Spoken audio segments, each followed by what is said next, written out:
and welcome back to another episode of the Shapes of Resilience podcast.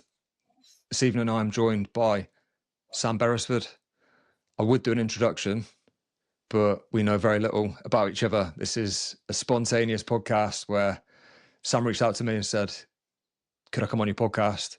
And I had a quick scan of his content, and I can see that he's very much like myself, putting himself out there for the greater good, trying to help others. Great message, great platform. So it was a no-brainer. So thank you for your time tonight, mate. And I'll throw it over to you to introduce yourself, because I don't want to butcher it in these circumstances. So yeah, thank you, mate. My pleasure, mate. My pleasure. So I'm Sam Beresford, 29 years of age, and I'm an ADHD coach, the long and short of it. Yeah, I've got a passion for helping people and hopefully guiding people out of places that I've been in myself. Yeah, so hopefully my story can help other people really, come out of dark times that I've been in myself, but I also know that there's a way out. And struggled most of my life without knowing about my ADHD, and it gives me the opportunity now, with the not only the lived experience that I've got with it, but obviously being a certified ADHD coach, I've done the background stuff. I can really help people, improve their life around their ADHD. And with ADHD comes so many different things. Struggled with addiction, impulsiveness. I mean, I've hit rock bottom in my life. And I know there is many people out there that are probably experiencing the moments that I experienced. And I really want to inspire people to make change and really start to understand themselves. So hopefully doing things like this and posting my content can really help with that message. Firstly, I know you said before we jumped on at this, you've never done anything like this before, as in a podcast. No. So I know how that feels. And I just wanted to feed back to you that the way you speak and your delivery, the timing is absolutely perfect, mate.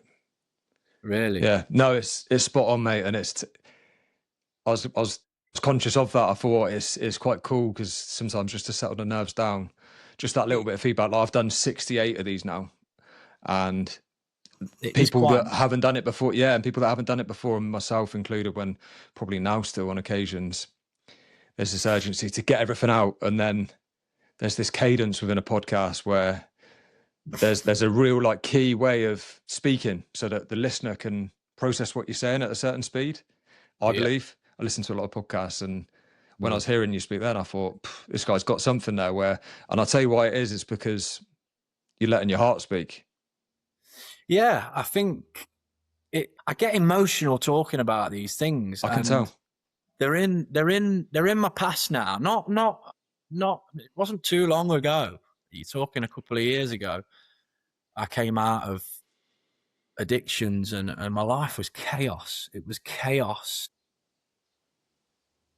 It was chaotic, but also a lonely spot to be in, if that makes sense. So it does make sense. It really, really, I get emotional talking about it, but I think that emotion is good because I've got to the place that I am now, and I can be open about it. I can be honest about it, and it's a lesson, but it's something that I can use that can really, really, and I mean this from the bottom of my heart, it can really help people. And that's one of my first points I made when I wanted to start my business, was that how can I use what has gone wrong in my life to help people? And I feel like I'm on the path to doing that. But I can't help but sometimes feel a little bit emotional about it. I have moments every single day, even now. People will probably think, oh, he's sorted his life out, I bet it's great. And look, different, and it feels so much better than it did before. But it doesn't stop me having them moments where the place that I'm in now can still be lonely. Like, you turn your back on a life and you do a U-turn on a life that looks very different. Hey, mate, your phone goes very, very quiet. It goes very, very quiet. And yeah, I've had ups and downs throughout the whole thing. So yeah, I'm starting to get to a good place with it, but yeah, it's not all perfect, as they say. No, I'm looking forward to hearing the journey. But before we do that, just wanted to feed back to you. I feel like we've all got our little set of gifts that we've got to feed back to others. Yeah. And there's nothing more refreshing than someone that is like a couple of steps ahead of the people you're trying to help. I feel like if you were 10 years down the line and you've really, like, this is a distant memory, you're not in as good a position to help people as you are now, because you can remember it so clearly, because you're like you said, 2 years down the line. So therefore the people that are there, it feels to them whatever you're doing and whatever you're saying is within their reach, because it's not, yeah, but he's 10 years away from where we are. There's no point in me doing what he's saying because I've got to do all this work to catch up where Sam is. But what you're saying is, no, I'm only here. If you do this step and that step and look within and find some of your own variations and answers, because we're all different, then you'll be up here with me. We can all do this together. 100%. Everyone's journey is different and looks different. I say to like some of my clients that I'm coaching, like, I am so sorry for how you're feeling, because I can resonate with how they're feeling. And one thing I say to them is that you will nothing will change overnight. It never does. But what I can promise you is that you will feel different. And yeah, I can't help but have them moments and get emotional about my past. But it's I'm so set on helping people, and I also owe a lot, because I've let a lot of people down. I've had a lot of answers over this period of healing through my ADHD diagnosis and stuff like that, but it doesn't excuse what's gone on. And ultimately, I've let people down, and I've also let myself down. I owe so much to not only the people that I've let down, but myself as well. I get that, mate. So yeah, I do get that.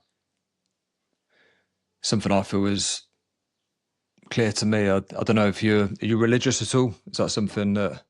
I'm not. I've got a couple of friends that are. Yeah. And I only say that because I have a lot of interest in religious content, if that makes sense. Like, I'm intrigued because it makes so much sense to me. And the way in which you're talking there it helps me to put things into perspective. And I wouldn't label myself as being religious, but I have over recent years really found myself intrigued by religion and spirituality and deeper meanings behind things. And there's some really useful things I've heard recently around forgiveness of yourself, and some of the people I watch online where there's nothing you could do in this life where it hasn't already been done by someone else. And guess what? They were forgiven too. And we're all here and we make mistakes. And I personally believe the moment you look yourself in the mirror and say, do you know what, that was an old version of me. The only person I'm hurting here is not only myself, but everyone else around me, by holding on to those emotions, constantly feeling guilty, shameful, like I let people down. Like, I don't feel like we do let people down. I feel like we just learn. And then once we accept that, we can move on and do better. I think personally that whole guilt, shame game, it's a never ending cycle. Yeah. I mean, I remember my last so-called session. I'm actually coming up to 2 years clean. Congratulations, brother. Of cocaine. And I remember my last session, and was pulled out of that last session. I'd been sat on my own for days upon end, and everything was falling apart around me. And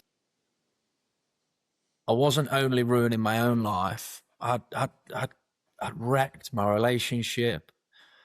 A few of my friends were starting to see the ugly side of it. And I remember just thinking, the day after that last session, I thought, I kind of had one of them look yourself in the mirror moments where it's like, when does this, because it was a natural thing for me at the time to just blame everything and everybody around me. He made me do it, or you know how it goes. And I had to stop blaming. I had to take accountability for what was going on. And that was the most powerful thing I ever did, was take accountability for my actions. And the accountability that I took allowed me to go and do the internal work that I've done on myself to get me out of them moments. Yeah. Does it feel, and just going back to where you were then, looking in the mirror, once you take that accountability for where you stood, to me, it becomes easier then to look backwards and say, well, that makes sense now. Like, nobody forced me to go and do that the other day, or nobody forced me to make that phone call. Everything else then falls into place where you're like, actually, all of that stuff there, that was all me as well. Yeah, there was moments where I would say to some of my friends, like, I've got to go and apologise to certain people, and I've got to do it. And that's not for selfish reasons. That's because I need to apologise, because what I've done is wrong. And I didn't necessarily do that for closure, but I did that because I just wanted to take accountability and clear that area, so I can look back and thought, well, no, it doesn't make it right. It doesn't make it right what's gone on, and the things you were doing weren't right. But at least you've been accountable for it. The least you can be is accountable. And yeah, it led me onto a good path. I'm a better person for it. Hope. I love it, mate. So talk to me about what led you to put your first video online. So, it's a good question, that is. So it started off with, I turned my life around.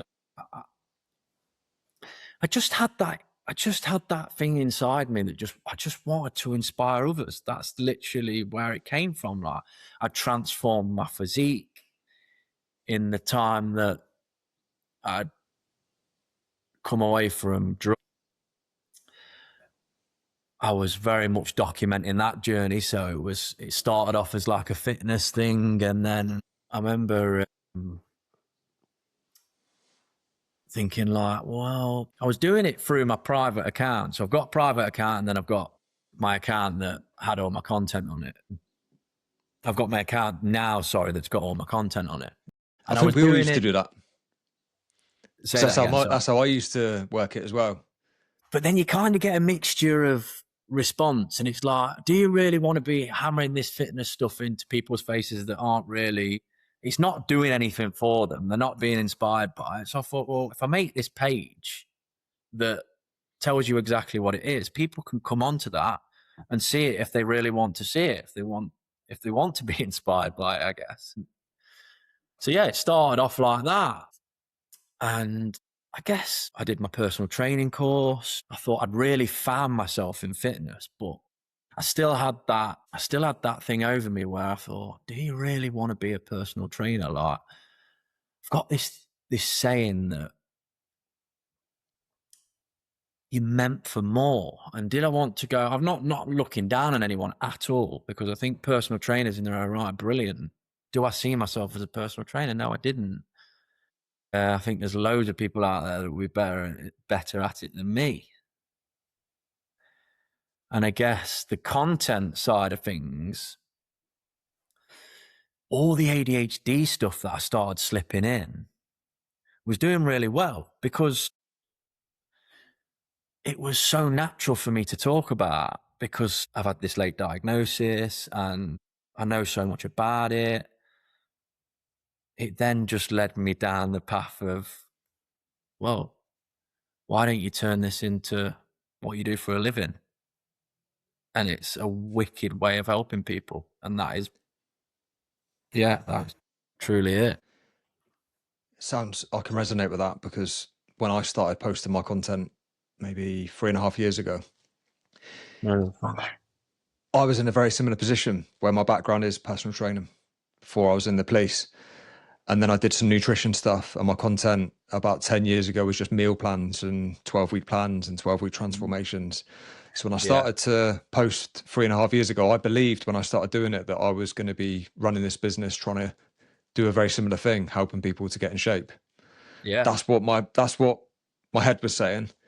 But when I pressed record, I started talking about my emotions and how I'd suffered with mental health and how I wanted to help others that are in the same position. So I didn't even plan to say that. So then I started posting it, and it sounds like you're in a similar position where you spoke what you felt and then you let reality catch up, where it's wherever this takes me, I'm okay with that, because what I'm speaking is just how I feel. It's like I'm just telling the truth about my experiences, and that will help me to navigate this online presence into whatever it grows into naturally by being nothing other than yourself.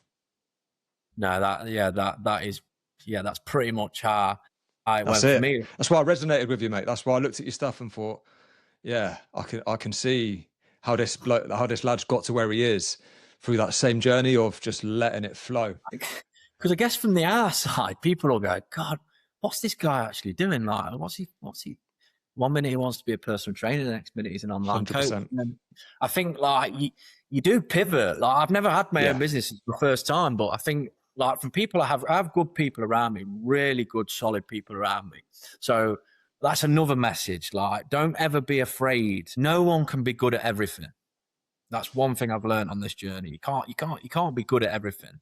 So I've got good people around me that help me do things, and I'm got no shame in that whatsoever. Like I'm useless at certain things, like the administration side and stuff like that. I have people help me because I'm not very good at it, and that's just something that I'm accepting of.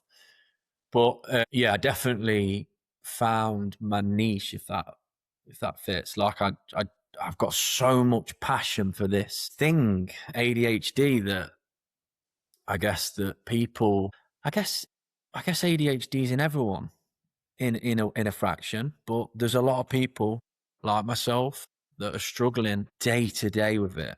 And I get messages off people daily, like they're really struggling, and like even some clients, like I look at them and I just think like, I see myself in you.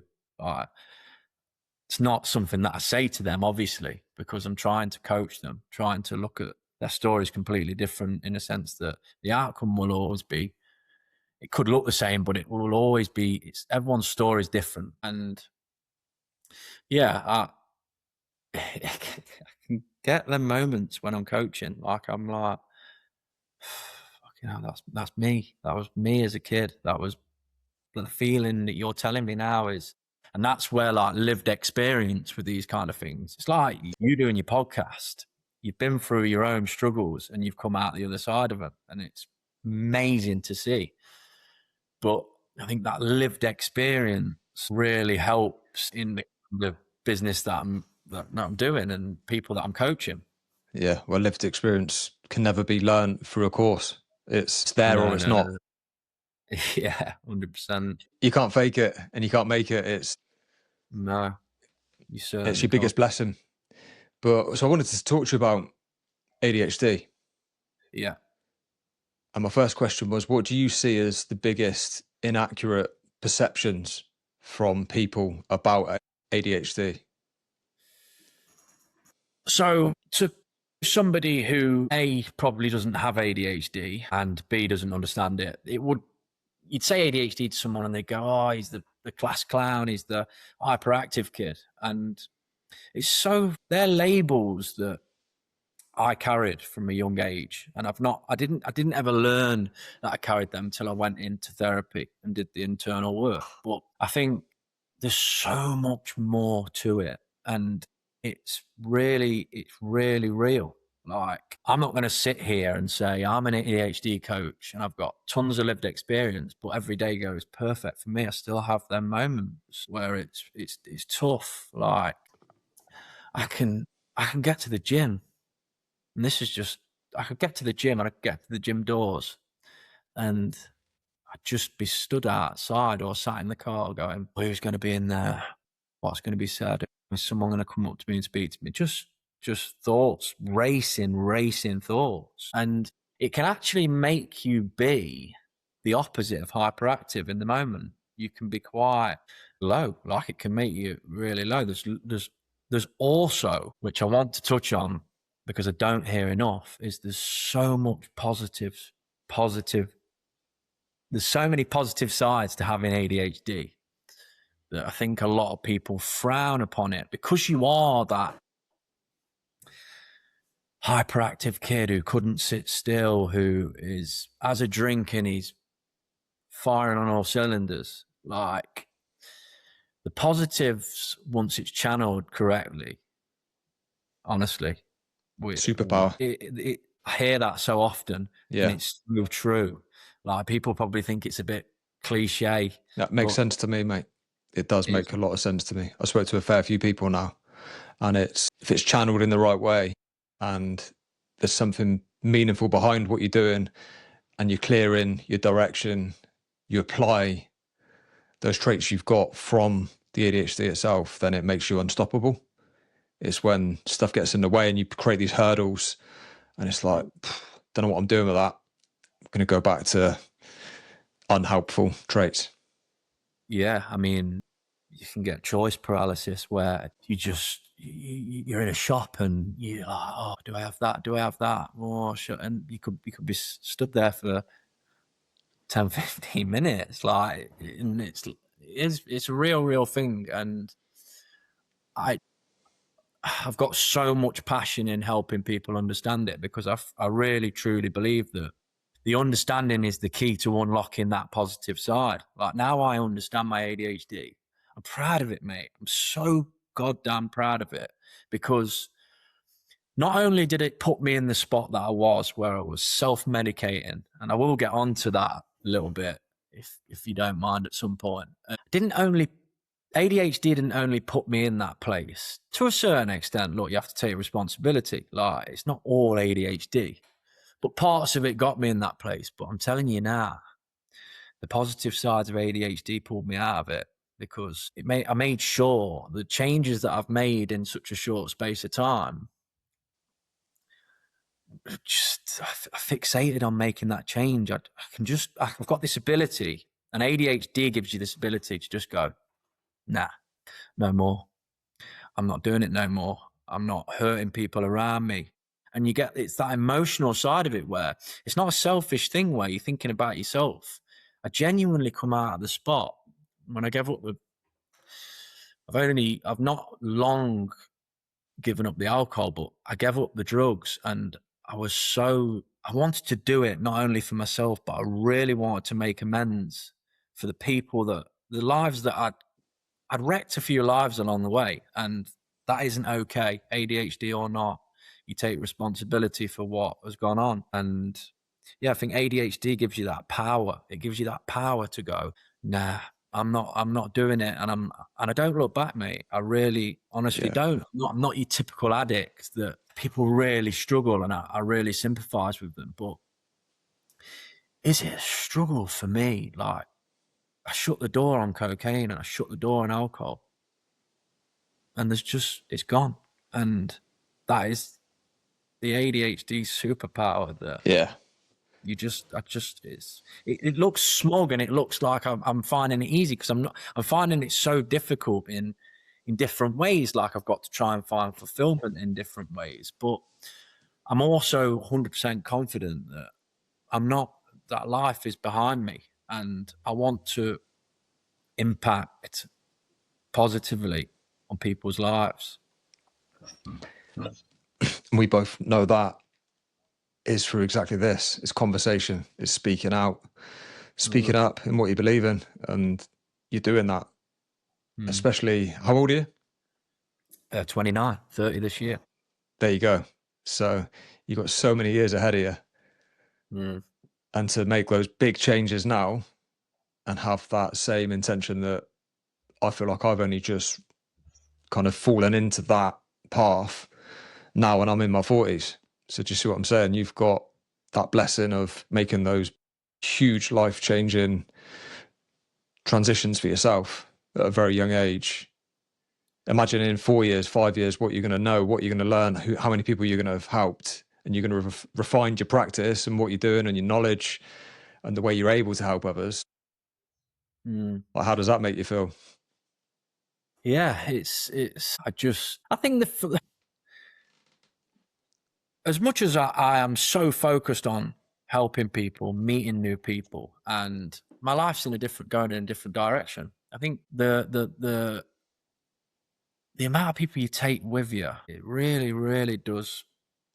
When you go on a journey that I've been on, it becomes quite a lonely spot. You've got to prepare yourself for that lonely place. And I don't mean that in a way where I want people to feel sorry for me, because I don't, because ultimately, if I'm taking responsibility, maybe I deserve this lonely spot for now. Like, you've had your time of doing what you were doing, and it impacted people's lives in different ways. And it wasn't all bad. I'm not a bad person.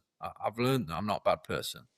I'm a good person that lost his way. But yeah, I'm making that transition, and I've only got you quickly work out who the real people are in your life, which has been quite. Again, I get quite emotional thinking about it, because I think it's sad to leave people behind. Perhaps they were never my friends in the first place, or they were never my people, and I'm not their people. It's a two-sided thing, but it does. Yeah, there's a lot of sacrifice to making that step to changing your life and doing that U-turn, because it's not on the other side of that door it's a difficult road. And yeah, I've found it difficult in different ways to how I found life difficult before.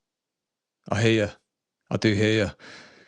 And I feel like as much work as we can do on ourselves so that we're comfortable in our own skin, and we know we've got tactics No. up our sleeve. So when we're having Yeah. those moments where things are getting a bit on top and you're starting to get emotional about things like what you're talking about there, for me, it's a short walk in nature or a sea swim, Yeah.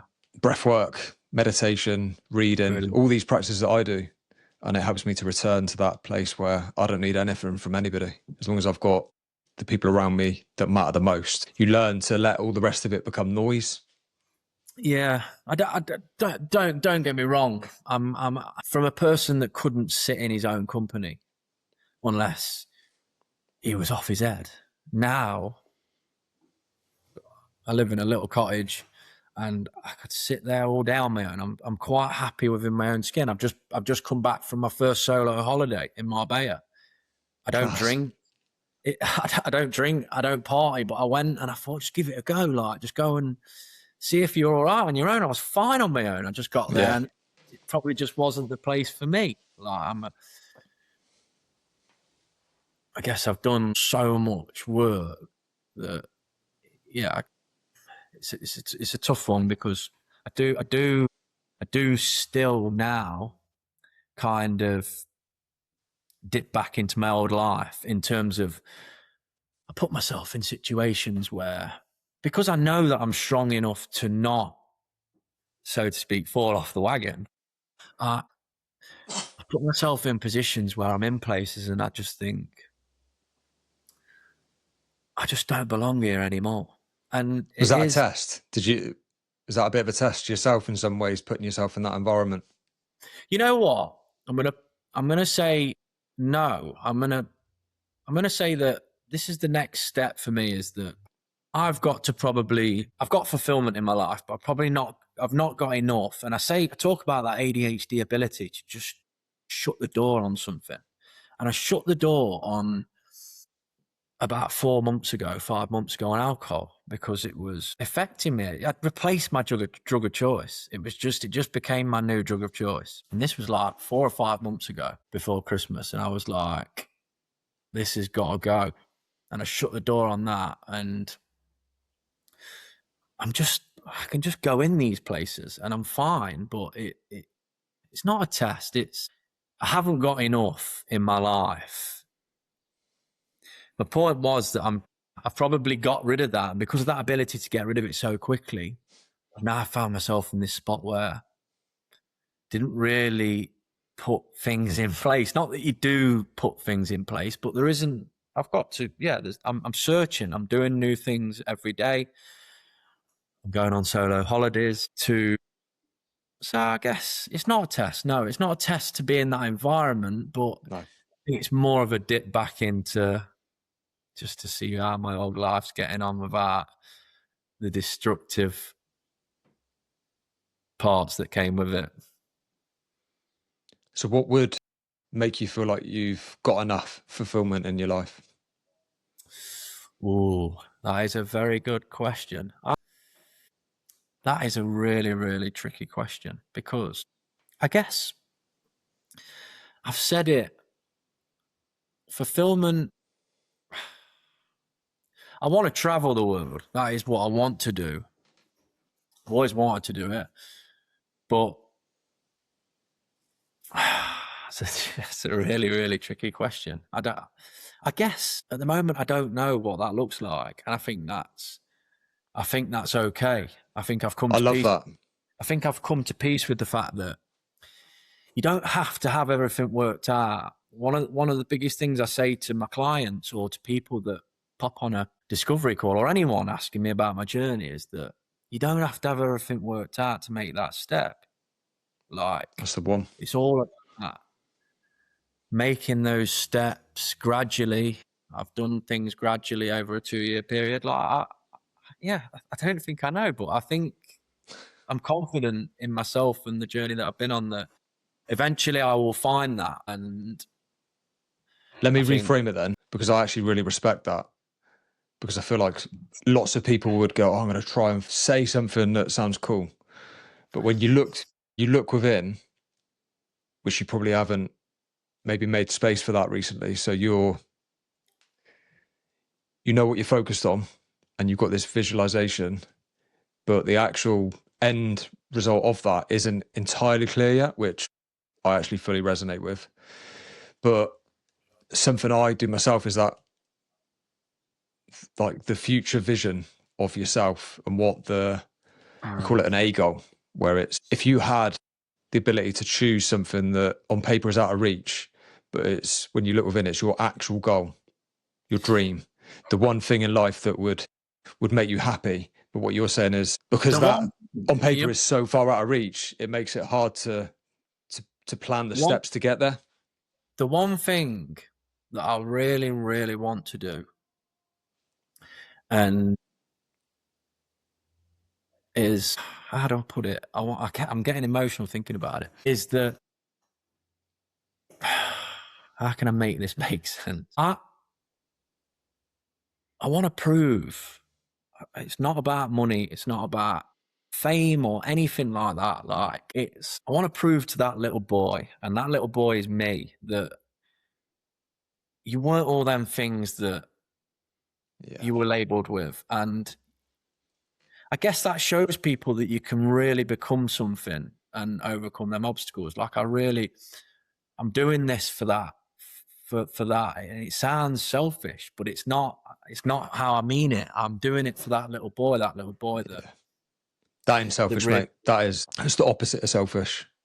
That's the deep work. That is the deep work, because everything starts in those early years, and you'd argue all of the worst traits we develop are because of how we didn't cope as a youngster. So if you can, take us back to, like, your earliest memories, because this is going to be very useful for people that are still struggling and not able to look within properly. So take us back to how that actually made you feel when you knew deep down as that young boy that you were capable and you were a good person, and that you probably just felt a bit misunderstood maybe. But how did that make you feel when you're at school and you're getting these labels, or you're getting this judgment, which now looking back, it just wasn't? I'll give you an example of of what I was speaking to my old man about this only a couple of days ago, and I speak about these things all the time, and I had a parent reach out to me of an 18-year-old lad who was struggling. Oh, I see so much of him in your story, and it made me think. Like, I was so proud that she'd come to me, and I was always that kid at school. There'd be parties, and the parents of the mums would go, I'm not having Sam Beresford there. It's not happening. And I would miss out on those kind of things. And I was never I was never like a violent kid. I was just hyper. I was just that ADHD kid. I was the class clown, and I guess they seen it as a bit of a bad influence. And yeah, it took me back that when that parent came to me and said, like, I'm struggling. I just thought, I used to get tagged with, he's not coming. I don't want him there. And now I'm getting parents come to me and ask me for advice on what do you think I can do with my lad to help him on his journey. And yeah, I think that was a big hit for me. But yeah, school was a struggle because there was always that person inside me that really didn't want to be like I was being. It was a fight. I was fighting. School was my stage. It was my stage to go and be who I was. That's Makes sense. It gave me the stage to perform and my personality to come out. And unfortunately, that doesn't fit into school. And the environment, it's just not set up for people like me. And it never would be. I'd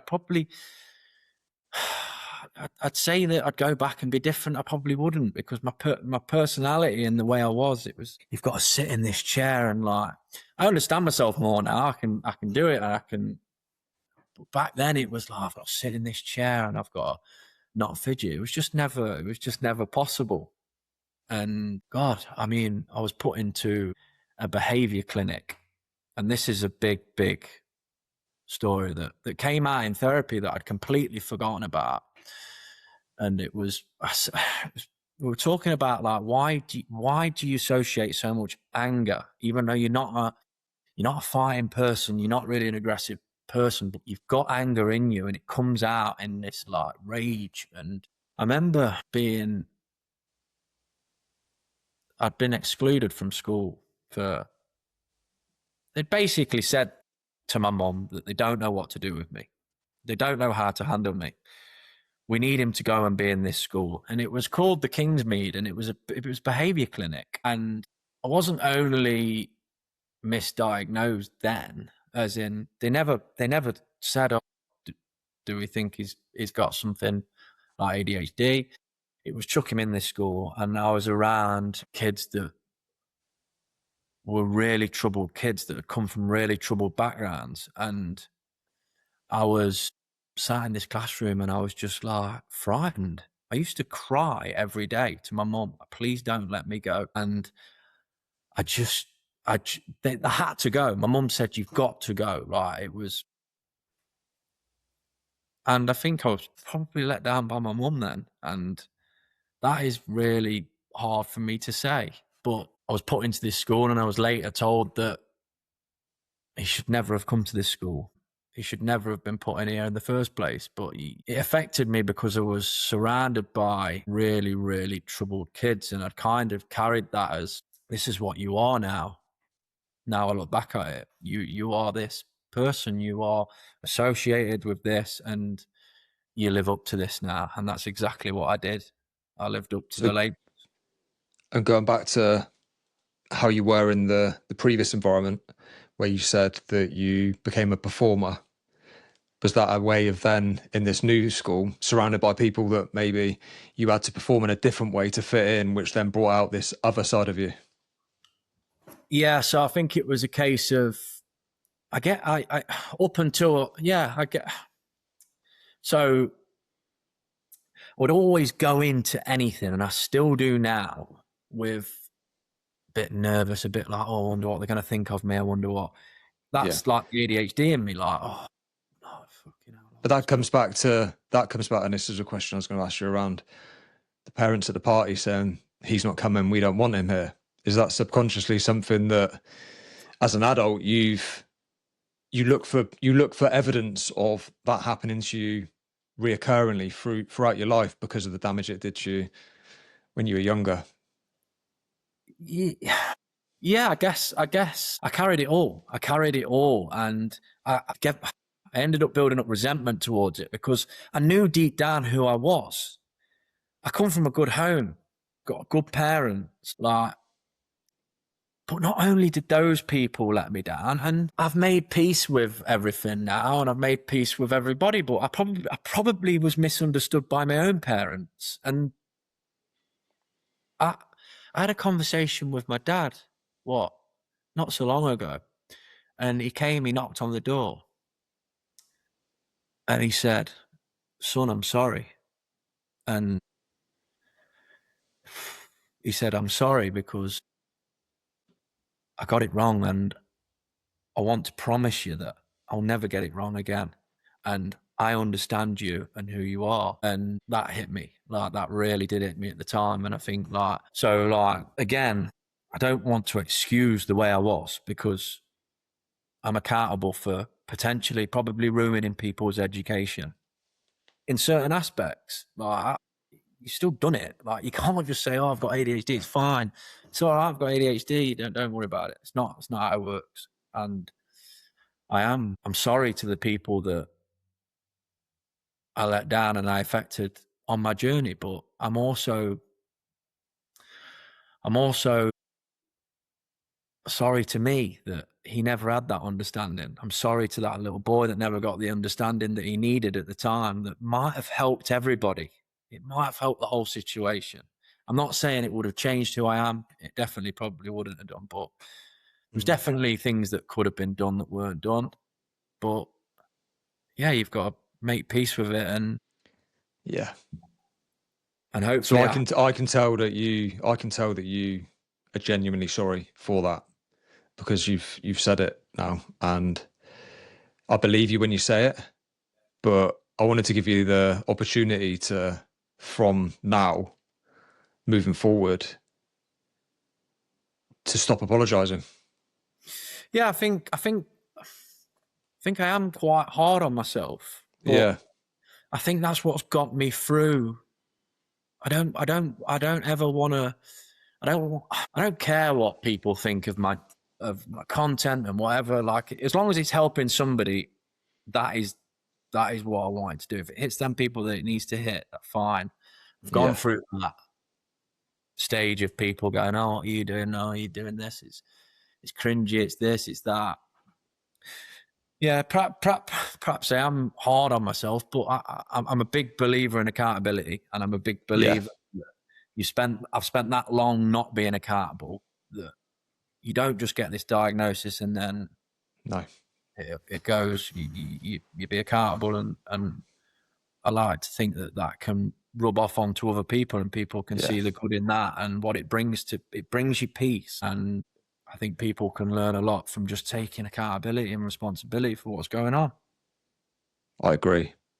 And I think this is a case of time. Time does its job, because you can be accountable, you can be genuinely sorry, and you can want to make a difference and put things right. But the longer time goes and we let go of, "I'm sorry, and I did something wrong, and I'm bad, and I was bad," because when we feel that, we're actually telling ourselves that the body doesn't know the difference.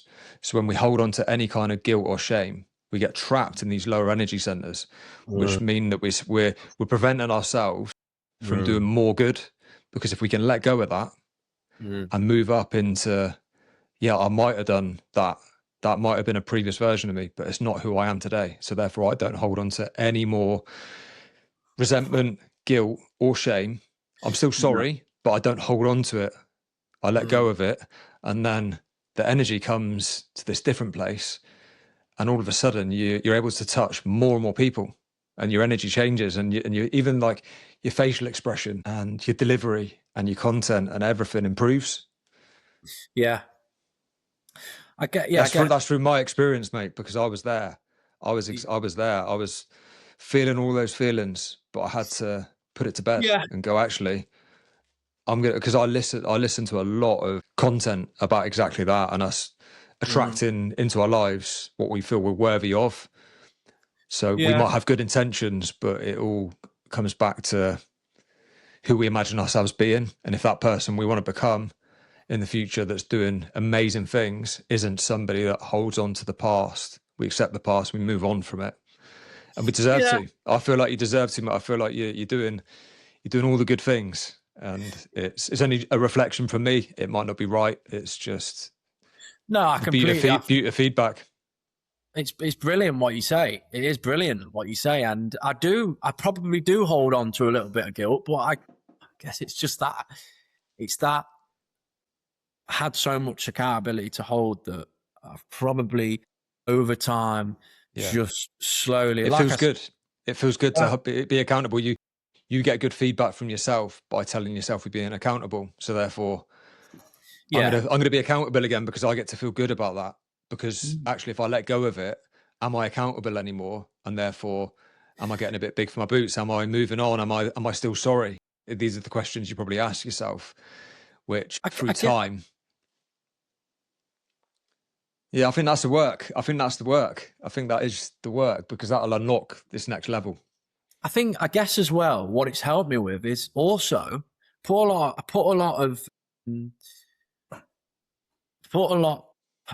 probably put myself down a little bit, but it's also helped me identify the people in my life that aren't being accountable. And I then have to look at that and go, well, are they my people? Or do I want to be surrounded by people that aren't going to be accountable? Look, I've had to be accountable for all this. And yeah, it's given me, it's not only made me look at myself, but I also see in other people, I'll go like they're just not accountable. And I don't see, it's not difficult. It's really not difficult to go, I'm sorry, I got that so badly wrong. And I guess it's given me both sides because I don't only look at it for myself, like where can you be accountable for this? Like what have you done in this situation where you can improve or you can hold accountability? There's also, I see it in people. So it's good to have positive people around you, to help have positive people around you. I love it, mate. Before we started, I clicked on Instagram and you put on a few stories. Yeah. And they were cool. I liked them. I like the stuff you share. So I was going to read out what you posted and then ask you why you posted it. Yeah. Just a reminder that as long as you're trying to do better, better is going to come. Yeah. I feel that. I feel that I try on a daily basis to be better, and I think it brings better. It does. That's the truest words I've seen. Like it. Yeah, without change comes no change, and if you don't try and become better, then things aren't probably going to get better. And if you don't try and make change gradually, it's probably not going to change.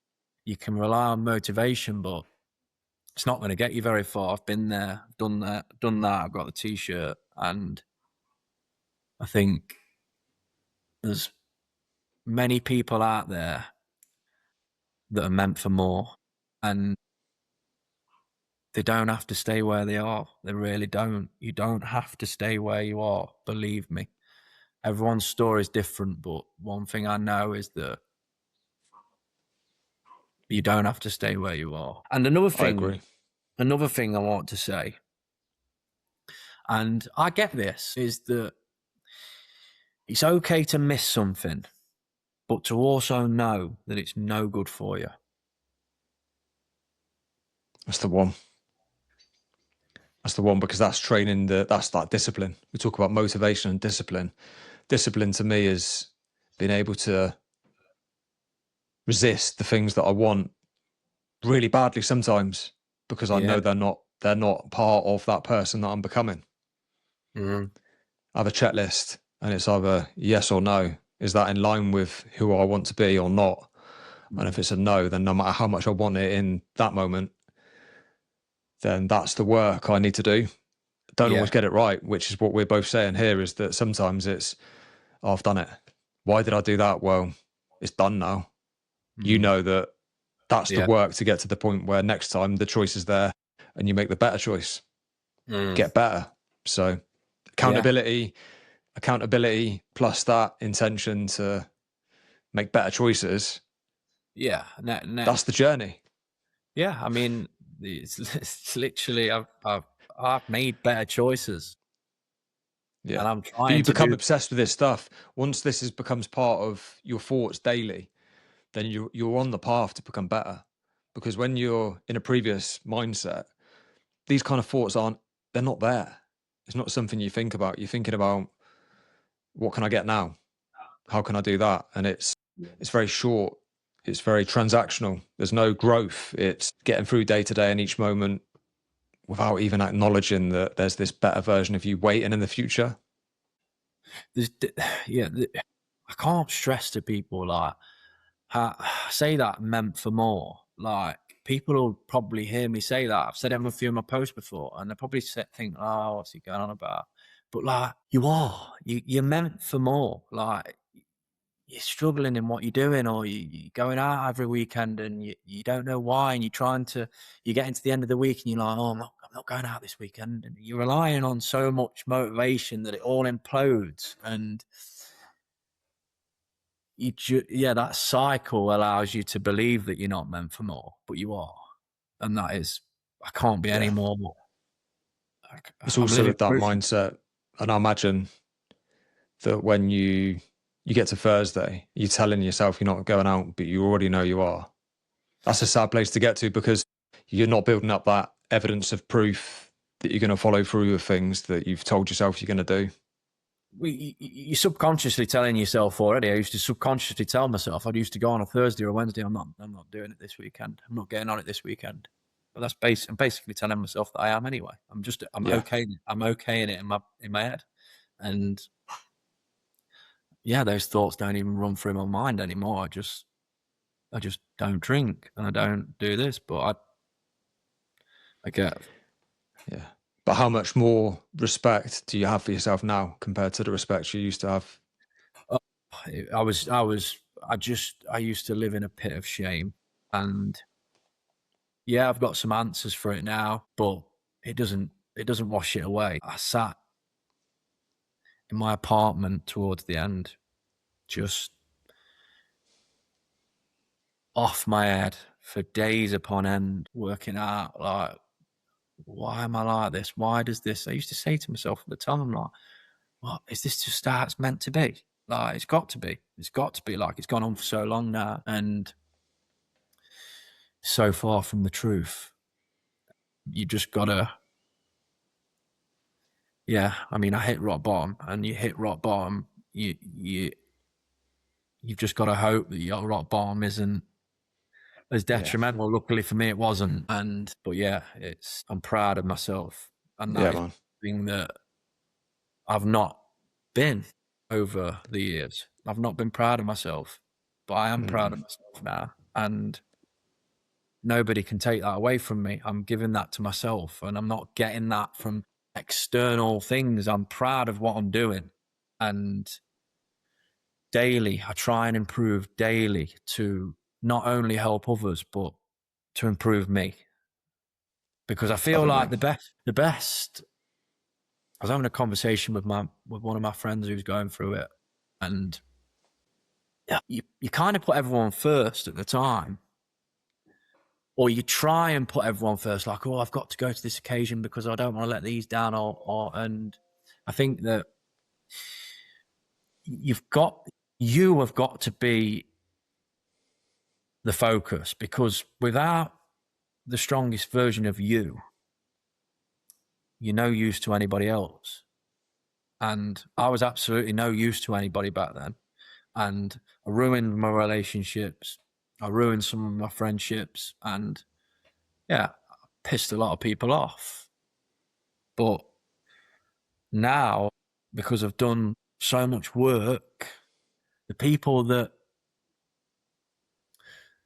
are coming to me. And I don't say that from a place of arrogance at all. I say that from a place that I'm finally proud of myself, because people are actually coming to me for things that a couple of years ago they'd have looked right down the nose at me. I was not that guy. I was stuck in a rut, and I was bringing myself down and bringing everyone down around me. So if I can give anything back to those moments, if I can just help people and really help people understand, it's not just ADHD. There's things that I want to see people do well, and you see a lot nowadays of, you actually get more love and more, what's the word I'm looking for? You get more strangers than you do people that you thought you your own friends, which is crazy. Like, but then I ask myself, was I that guy? And I probably was back then. They're looking into a mirror, and that mirror is telling them what they're not doing. And I was that guy. So can I really kick these people and go, oh, they're not doing this? Not really. I was that guy. I found my way. And now I'm expecting out of them what I didn't even give myself, really. Yeah. It makes a lot of sense. Yeah, I can resonate with everything you're saying. And the feedback I would give you around the people that are closest to you and that support is something I have navigated myself with the podcast, and something I've come to accept is that the people that are going to resonate the most with my content and the people that are probably going to show me the most support verbally or overtly, because sometimes people are your secret supporters and they want you to do well, but they just don't tell you. Whereas the people that resonate the most with my content personally are people that just need to hear it. And inevitably, a lot of the time, they are complete strangers. So because they have been touched by it, they're the people that are more likely to send you that message to say, I really like what you're doing there, keep going.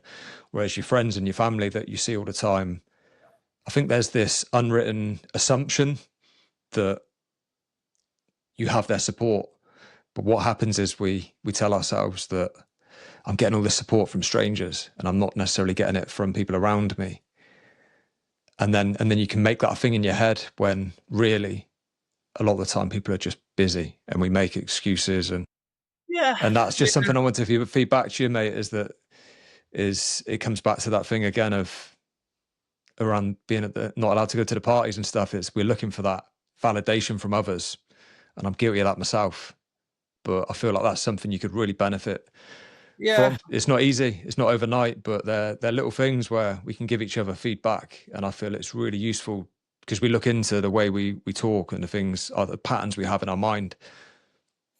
Oh no, 100%. I think there is a part of me, if I'm totally honest, that probably is looking from a little bit of validation from people that maybe saw me very, very differently. And now it's probably, well, it's not look at me now. It really isn't, because I'm not that kind of person. But it's fair play. You want a fair play. You don't want a pat on the back. You want a fair play, mate. Nice one. Yeah. Well, 100%. I think the more point I think it just becomes like, I've got one friend, Josh, my best friend in the whole wide world, right? And he covers the whole story from right to school, and he's got a completely different temperament to me. He's not ADHD. He's very quiet. He's very, he doesn't like confrontation. Not that I like confrontation, but just moments in my life have got me into that through my personality. And he's stuck with me. And I'm so fucking grateful for him.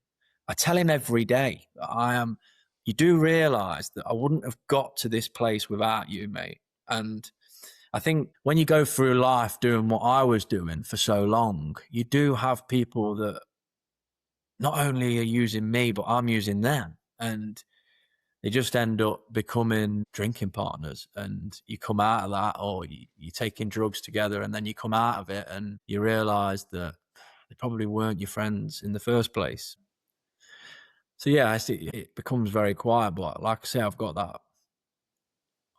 that one friend, Josh, and he just, I've always kept him close to me. And I've gone through therapy talking about this. And the reason why I've kept him so close to me, and that I've got this protection over him, and I don't mean in like an aggressive way. I mean, just like, he's like a brother to me. And I don't say that lightly in terms of I've got a blood brother and he's my brother and he's great. But Josh is my brother. And I say that because he's always understood the person that I am. And no matter what bad's happened, no matter what good's happened, he's always been there right next to me. And he's had to shrug the people off that have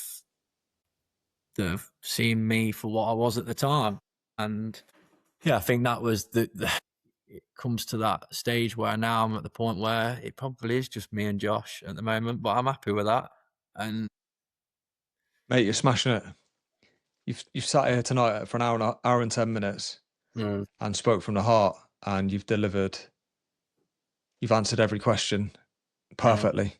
And there's going to be so many people that will listen to what you've said, and they might just be that person that finds himself in the exact position you were in only a couple of years ago. So that to me is, you can't get better than that. So I'll give you that pat on the back, mate, and that fair play, because you've got my respect. And yeah, likewise. I wish you all the best for the future, mate. Yeah, and you, my mate. Yeah, mate, it's been great chatting to you tonight, and I'll definitely will stay in touch. And I'll follow. Stay in touch, mate. I love the content, mate. Keep it going. Yeah, we'll just keep supporting each other. I really appreciate it, mate. Honestly. Yeah. Top man. Cheers, brother. Thanks, Sam. Yeah.